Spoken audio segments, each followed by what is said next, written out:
Yo, what's good, YouTube? Sam Crow here, aka Scoop, back with the Nina Mori Nation Draft League Season 2, and this is our week number 7 battle, I do believe, versus a coach that actually took over for someone in the league. I forgot who he took over for, but I believe his name is Xander. The new coach's name is Xander, by the way.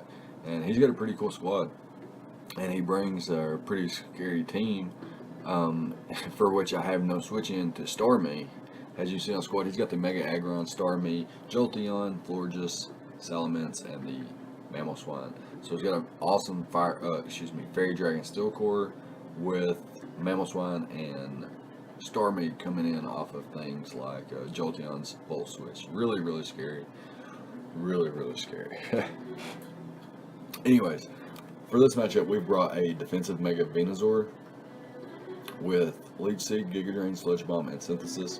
We've got a Tail Glowing Manaphy, max speed to speed tie with Salamence potentially, with Tail Glow, Scald, Ice Beam, and Energy Ball. Energy Ball there for the Starmie, and Ice Beam was there for, I'm pretty sure he had a Grass type. Anyways, next up we've got a Jolly nearly max speed, max attack, Air Balloon Cobalion. Well, we do have the Air Balloon so that we can lead off with this thing. Prevent Stealth Rocks from Mammal Swine or Mega Aggron. I dropped my phone.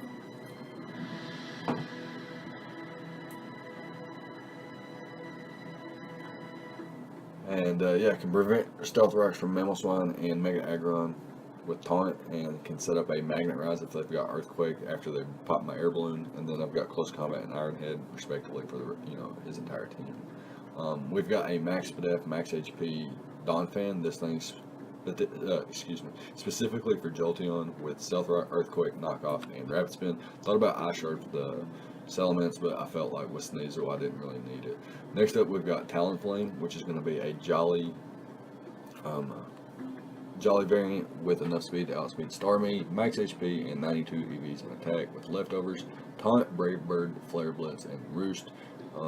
Not like a bulk up or Source Ant Sweeper or anything like this, but does give us a little bit of utility, longevity with Roost, and a pretty decent switch in to something like Florges. Can prevent it from setting up, and passing Wishes, can prevent it from setting up with Calm Mind or anything like that, and is a nice, fairy resist in general. And outside of Mega Venusaur, it gives us, a secondary check to that.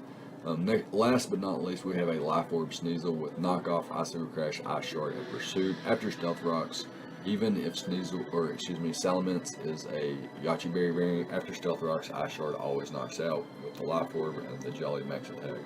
So it's really nice, and it speed ties with Starmie, so that a Life Orb knockoff will knock it out unless it's Cobra Berry.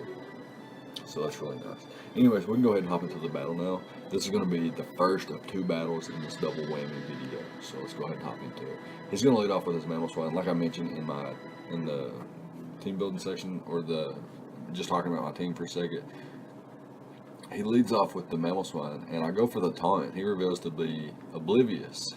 So he could have actually gotten his Stealth Rocks up there, but for whatever reason, decides to click Knockoff versus a Pokemon with the Justified ability, instead of switching out into Starmie or something that resists my Dual Stab or whatever. I'm not sure why. Anyways, we're able to just Magnet Rise up on the following turn as he goes for the Earthquake, and then click Close Combat as he realizes he can't hit us. We do have a +1 attack, which is really nice. Able to get rid of Mega Aggron pretty comfortably there as he goes into the Starmie. And he goes for the Psychic, and it does a fuck ton. So I'm going to double out into Sneasel and scout and see if he's like Specs or anything like that. He could have been Analytic as well, and I didn't expect him to go for a Water type move. If anything, he goes for the Psychic again, and Sneasel would have been a fine play. However, he switches out into his Florges. I guess that was his check to Manaphy if I was like a Tail Glow variant. However, I'm just going to switch out into my Mega Venusaur here. I will take nothing, being a Poison type, and can knock this bad boy out with the Sludge Bomb potentially, with a 2-hit KO probably. Or if it's Max Spadef, then it's like a 3-hit KO. Anyways, I'm able to throw off a Leech Seed. his switch was inevitable, so I throw off a second lead seed and then switch out into my Cobalion versus his Salamence as he goes into his Starmie and throws off a Surf. I hard switch into my Manaphy. The Surf bounces off, and now that he switches out here, if he switches out again, I'm going to assume he specs because of how much damage that's been doing. And if he doesn't switch it up and go for Psychic here, then there's a real reason for that. So I'm going to go into Sneasel, and he doesn't switch it up. He just switches out again into Florges. And yeah, what we're going to do here is hard switch out into our Talonflame. We did mention that Florges could be a problem. What we can do here is go for Flare Blitz, seeing what he wanted to go for. The reason I didn't go for Brave Bird is I thought he would pass the Wish out into Jolteon. But looking back on it, had he went into Jolteon, it would have been better to click Brave Bird versus that, as I have a reliable switch in, being Donphan. And if he goes into Starmie on the Flare Blitz, then I don't have a reliable switch in to Starmie and basically have to choose my sack here. As he does go into Starmie, I am EV to outpace this thing, and I'm just going to stay in and click Brave Bird. I don't necessarily need Talonflame anymore. And he actually overpredicts and goes for the Psychic, expecting either my Manaphy or Mega Venusaur to come out, which makes sense because I was running out of switch-ins, and Psychic doesn't necessarily knock out Talonflame. I could switch into Sneasel as well, and Surf bounces off of Manaphy and Mega Venusaur. So I guess it was pretty hard to pick that move there for him. He goes for the Psychic. It almost knocks me out. Not quite, though. Had I not been very, very, very bulky, he could have knocked me out there. Anyways, he knows he could be knocked out the following turn, so he goes out into Jolteon, and now I can hard switch out into my Donphan as he reveals to be Life Orb Shadow Ball. And that's pretty scary. We're going to just set up our Stealth Rocks here. It beats down the Salamence pretty nicely, and now we can just hard switch into our Manaphy. He goes for the Icicle Crash here. I don't expect him to just let this thing go down or have its sash broken, so I'm going to click Tail Glow, expecting his Florges to come back out. But he actually stays in and clicks Earthquake, so that was a really nice play. He might have been sash. He might have just been not really caring about Mouse One, not wanting me to set up or something like that. Anyways, I bring in Cobalion, and I'm not quite able to knock him out as he is able to knock us out. And I Revenge Kill him with the Talonflame. Had I roosted there on the Shard, that would have been nice, but unfortunately I do not. He goes out into his Jolteon to Revenge Kill us, but we're just going to hard switch out into our Donphan. We are max HP, max def, so we can take hits from Jolteon pretty comfortably. He switches out into his Florges. He can throw off Wishes here basically all day. What I need to do is get Mega Venusaur in, and we're just going to do that. Hard switch into this bad boy, as he actually reveals Defog, which is super nice, and Sludge Bomb bounces off. Florges has one of the highest special defenses in the game. It really does. Really, really powerful monster there. Anyways, here we're going to finally make a play. He's going to try to get in his Starmie and catch this Wish, and we're going to go for the Giga Drain instead of the Sludge Bomb. That was the big play, the biggest play of the game, I do believe. Had he been able to get that Wish off into the Starmie on my Sludge Bomb there, and had he lived the Sludge Bomb and got back to about 70 or 80% or so, and started firing off Psychics and Surfs again, Analytics X boosted potentially, then that could be very, very problematic for me. Anyways, he brings in the Salamence here, goes for the Dragon Dance. I'm going to go hard into Donphan on his Z move as he goes to +1 on my lead seed and then throws off his Z move. Now we're going to go hard out into our Sneasel and click that Ice Shard, easily able to knock him out here. But he goes out into Florges and he takes a chunk from Ice Shard, so we know Icicle Crash is going to be able to knock him out. Can't quite knock out the Jolteon yet with the Icicle, or excuse me, the Ice Shard, despite, you know, being able to out-prioritize him. However, Life Orb is putting him in range, and what we can do here is just throw off another Lead Seed versus the Salamence, and then sack off our Talonflame to whatever he wants to go for here, and then bring in our Sneasel once again. Ice Shard into Ice Shard will knock out the Jolteon if you decided to switch here, or Ice Shard just knocks out the Salamence. So the burn really didn't matter there. A little bit unfortunate, but it really didn't matter. We can go for the Shard here to see if we can knock him out. Can't quite knock him out, but Mega Venusaur does wall him infinitely, and that's another reason to keep Mega Venusaur over the Jolteon. Mega Venusaur over the Talonflame, is so that we can beat the Jolteon 1v1 at the end. But yeah, it's going to be game 1 of this 2-part section, and we can move on to game 2, and we'll be right back. Okay, so here we are with our second part of this double whammy video for the Ninamora Nation Draft League. We've got our week number 8 here, I believe. We're taking on Kirby, coach of the Albany Altarias, or maybe he's got a different name in this league. I forget. I think he's got a couple of different draft league names he goes by. Anyways, he's got a pretty scary squad and decides to bring the Slowbro, Shaman, Scizor, Lennon, Oricorio, and the Tapu Koko. And we've got our Mega Venusaur, Latios, Manaphy, Licky Licky, Cobalion, and the Talonflame. Got a pretty cool squad this week. We're rocking a Mega Venusaur with Leech Seed, Giga Drain, Sludge Bomb, and Synthesis. Pretty standard Mega Venusaur that we've been bringing.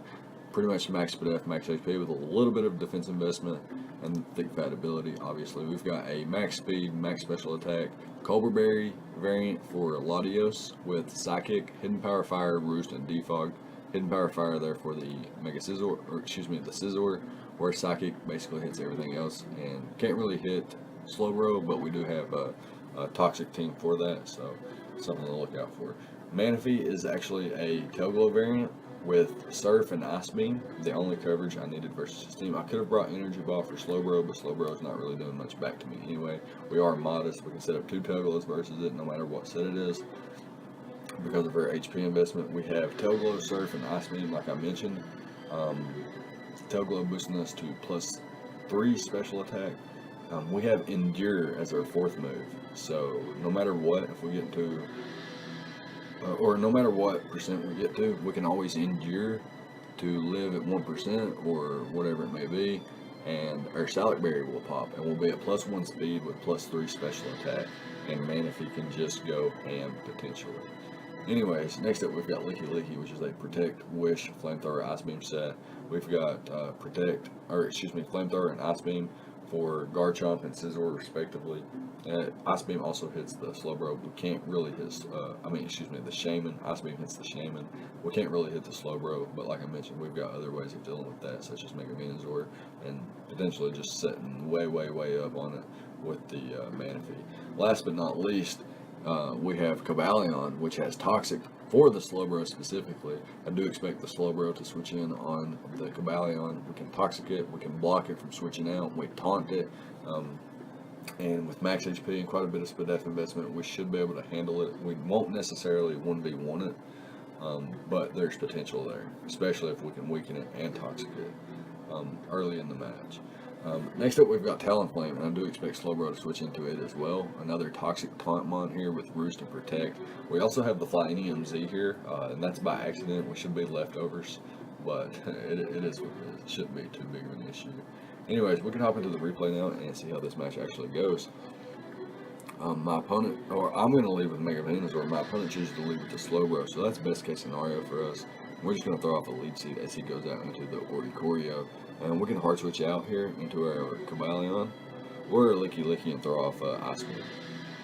He reveals to be the Ghost Flying type, so going into Licky Licky and throwing off Ice Beam was our best bet there. However, he goes out into the Scizor, and we do have the Flamethrower, and he has to respect that. He goes out to his Shaman, and he does take the Flamethrower pretty comfortably as we go out into our Mega Venusaur. He goes for the Grass Whistle and puts us to sleep.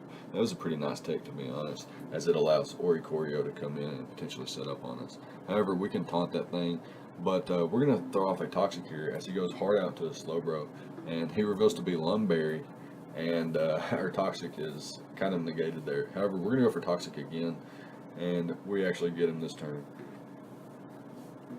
which is really great for us. However, we're going to switch out into Cobalion here as he reveals Scald to be quite damaging to us. However, U-turn into Toxic damage does knock us out, and we're able to bring out our Latios. As he goes out into his Scizor here, we're going to pop his Akaberry, predicting that with our Hidden Power Fire, and he goes into the Shaman as we go to Hidden Power Fire once again. Psychic can't quite knock him out, so we're going to hard switch into our Mega Venusaur. And he's more than likely going to go back out into the Oricorio. We're going to burn a turn of sleep and then hard switch out into our Cobalion, because no matter what he wants to do, we are faster than him on this turn and we can taunt him. He can't baton pass, he can't He can't roost. He can't do any kind of shenanigans like that. However, he does have Hurricane, which is pretty problematic for Cabalion. We're going to hard switch out into Licky Licky. However, that does allow him to baton pass his substitute out. We can, however, break his sub with any 2 hits with Ice Beam and Flamethrower, respectively. My opponent does reveal Workup on his Tapu Koko and reveals Wild Charge, so pretty nice set there, to be honest. And yeah, he's taking negligible damage from Ice Beam as well, and he's going to be able to knock us out here. We're going to go out into Latios in hopes that he dies to a recoil from the Wild Charge. And he hard switches out into his Shaman as we double out into Mega Venusaur. He's fearing our Choice Scarf at this point. So what we're going to do is continue to bluff the Choice Scarf as long as possible. He does go out into our Scizor. We do burn a turn of sleep once again. And go out into our Licky Licky, which we do carry the Flamethrower. And he's going to go out into his Shaman. We're just going to throw off a Wish on this turn. No reason to waste a Flamethrower. And now he's going to go out into Slowbro as we double out into our Latios. And we catch that Wish and brings us back to full. And he is poisoned, so that's really nice. We switch out into Cabalion as he goes out into Shaman, and we get up our Stealth Rocks.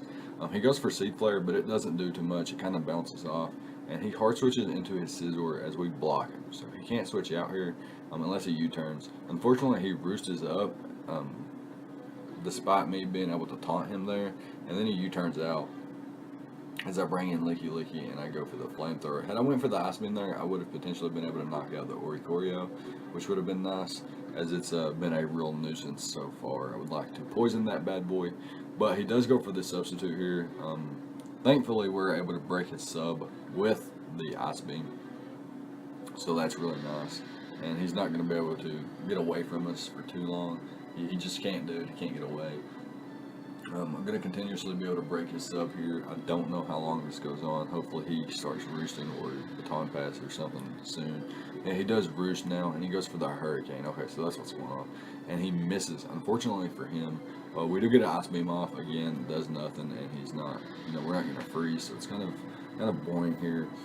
He's able to keep his sub up. He roost up. We Ice Beam, break his sub. He finally baton passes out into Slowbro, which is toxic, so it's not going to be too big of an issue. We can switch out to our Cabalion. We double into our Lottie as he goes for the toxic, which is a really, really solid play on his part. It's going to be able to break us down, wear us down tremendously over the course of the battle. However, Mega Venusaur is finally going to wake up, and we get a lead seed off as he goes into his Scizor, so that's really nice. We could reveal Hidden Power Fire, but he doesn't mind. He goes straight for the Defog as we go out into our Cabalion. Going to be able to set up our Stealth Rocks once again. He roosts us up on us again, so we're going to have to taunt this bad boy. We can't let him continuously defog, roost up on us, so on and so forth. So we taunt him, and then we block him here from switching out, but it doesn't work. It doesn't work if your opponent has Volt Switch or U-turn or Baton Pass or something like that. You can catch momentum or switch out with those moves. A little bit unfortunate, but it is what it is. This thing reveals to be Lumberry. So he's had Lumberry on Slowbro and the Oricorio, and he had the Akaberry on Scizor. I don't think he revealed a berry on Tapu Koko. Anyways, he pops her Salic Berry here, so we're in a awesome position here. If his extreme speed with Lanoon doesn't knock us out here, we are quite bulky, but he is able to knock us out there despite having no belly drum boost. And yeah, that's going to be the end of Manaphy. I thought we could have been in a position to win there, but the Lanoon was able to knock us out there. A little bit unfortunate. Finally able to get rid of the Scizor, so no more defogging, and we were not Choice Scarfed. Finally revealed that as well. As we go for the Psychic here, and we just barely miss out on the knockout. And he's able to get a belly drum up thanks to his Figgy Berry. And now it's all but over. We make a misplay here as well. We meant to go into our Licky Licky because we could have lived any one hit, knocked this bad boy out, and then had our Venusaur to deal with Koko and Slowbro, as well as Oricorio would have had to come in. I guess Koko could have come in to Revenge Kill us, but Mega Venusaur would have been able to beat the Koko, the Slowbro, and potentially the Orikorio, depending on its set. It was Ghost Flying, the Ghost Flying type, so it did have a type advantage versus Mega Minas or Stab. But it's going to be a good game to Kirby. Let me know what you thought about the prep and the plays on both sides of the field for both games. Leave a like, comment, and subscribe, all the good stuff, and I'll see you guys next time. Thank you for watching.